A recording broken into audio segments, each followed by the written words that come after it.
We're talking about the Den Den Mushi today, these cute little guys right here. Every One Piece fan knows that they are the primary form of long-distance communication in the One Piece world. How exactly do these creatures work? Why are they so chill with being used like a cell phone in the One Piece world? And more importantly, how do they match the drip of the characters in the show? The Den Den Mushi are one of the most overlooked, yet critical tools in the One Piece world, used by pirates, marines, and revolutionaries alike. I'll be getting into the variety and breeds of the Den Den Mushi, their wide array of unique functions, and how exactly they get their iconic character drip. So what exactly are the Den Den Mushi? In the One Piece Blue databook, we see exactly how the creatures in One Piece are classified. Firstly, we have Type A, which are the big friendlies like our boy Laboon. Then Type B, who are the smaller friendlies like the Newscoos. Type C for the big savages like the Lord of the Coast that gave us a 50% discount on Shanks. And Type D for small savages like Mr. 13 the Otter. Seeing as the Den Den Mushi aren't exactly big, well, most of them aren't big, and serve as the One Piece world's iPhone, that puts them in Type B. Now, what gives these little guys such utility to the characters in One Piece is their ability to communicate with one another telepathically, and that does mean the Den Den Mushi are psychic. This is confirmed by Oda himself in his question corner known as the SBS, when one of the fans writes in over concern for a transponder snail that Sanji supposedly destroyed. But if you look closely at the panel before Sanji destroys the snail, you see Sanji holding the receiver that's attached to the snail. Humans attach receivers, dials like on those old school telephones, projectors, and really all sorts of things to take use of these snails' abilities. So as Oda explains in the SBS, the snails use their thoughts via electrical waves to communicate with one another. On top of their psychic abilities, the Den Den Mushi have a very unique ability where they can mimic the speech patterns and actual face expressions of the one speaking through them. And in some ways, this actually works better than our communication in the real world because the audio in this is pretty clear. If you're liking the video so far, please hit that like button on the video, subscribe for more content, and hit that notification bell. Okay, let's get back to the Den Den Mushi. The Den Den Mushi come in a variety of shapes, sizes, and colors, with the standard Den Den Mushi that we most often see in the series used as a telephone being about the size of a standard house cat or a shoebox. So people aren't exactly walking around with these snails in their pockets. While the snail's actual physical body come in every color under the rainbow and then some, all the hats, scarves, clothing, and accessories we see them wearing aren't exactly natural. With the exception of the shell and the actual body itself, everything else is customizable. Unless, of course, you're counting whenever they have like decals written on the shell like how the Marines do. So yes, when you see a transponder snail wearing Doflamingo shades and that big fur coat, or even one wearing Big Mong's hat and some lipstick, it's because a human put them on the snail, which would of course directly imply there are little shops throughout the One Piece world where you can actually get the clothing for the snails to dress them up just like yourself. And it is with this customization that the snails are used as caller ID.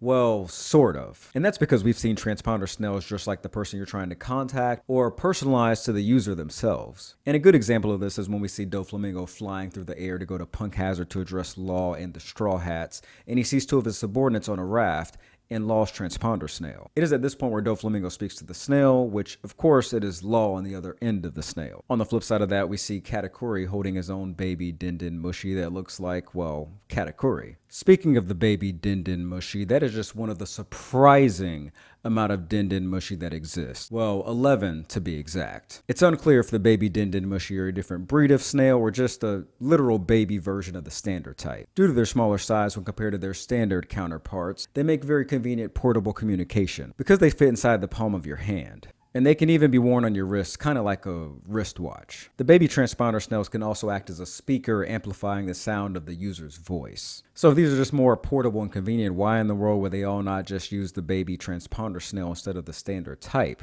Well, the drawback with the baby Den Den Mushi is the fact that the signal is a lot weaker. And the range difference here is the difference between communicating on the same island and entire oceans apart. The standard and baby Den Den Mushi are the only two primarily focused on verbal communication. The rest are focused on surveillance, signal jamming, or some type of visual projector.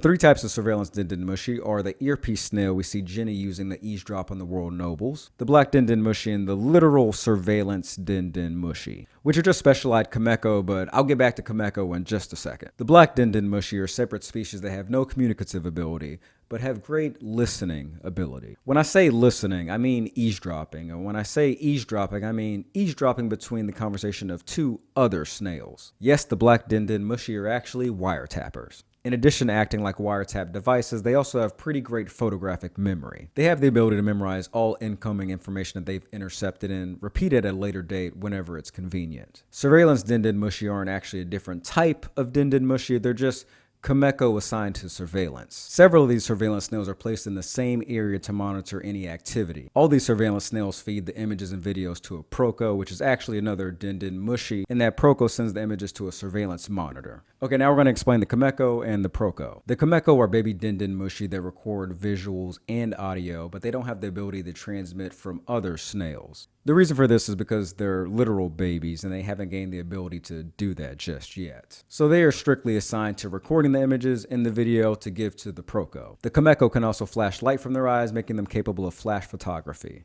And as these little baby Kamekos grow up, they become a Proco. The Proco are actually much bigger than the other species of Den Den Mushi, growing as big as the size of a human, if not much bigger than that. Although there are Proco that exist that are the same size of the Kameko. I guess not every single Kameko becoming a Proco hits their growth spurts. So in their maturity, the Proco has the ability to receive the images and videos from the Kameko that they can then display on something else. They're able to transmit the audio and the visual from one Kameko or even multiple Kameko at the same time, making them a necessary component for surveillance. They can either connect to a monitor via wires or just simply broadcast the image from their eyes with rays of light. Of course, that light has to be hitting something, so there's usually a display that they can display these images onto. So with all this wiretapping and surveillance going on, there absolutely has to be a countermeasure. Well, that is exactly what we have the white and horned Den Den Mushi for. The white Den Den Mushi's one and only function is preventing the wiretapping from the black Den Den Mushi. However, these white Den Den Mushi are super rare, and in fact, the only one that we know that has one is our boy Monkey D. Dragon. Honestly, when you think about it, I don't know if they're rare. They may just be the only organization that actually needs to use them. And the reason why I say that is the world government is the world government. They're going to do whatever they want, so not much need for secrecy there. And pirates aren't really organized enough to warrant needing to have to hide their conversations anyway. Not saying pirates shouldn't hide their conversations, it's just they're pirates, they're free, they're wild. They're not thinking as critically as the Revolutionary Army. All that to say the Revolutionary Army has a heightened reason to be a little more sneaky. The horned Den Den Mushi are just used to jam communications between other snails, so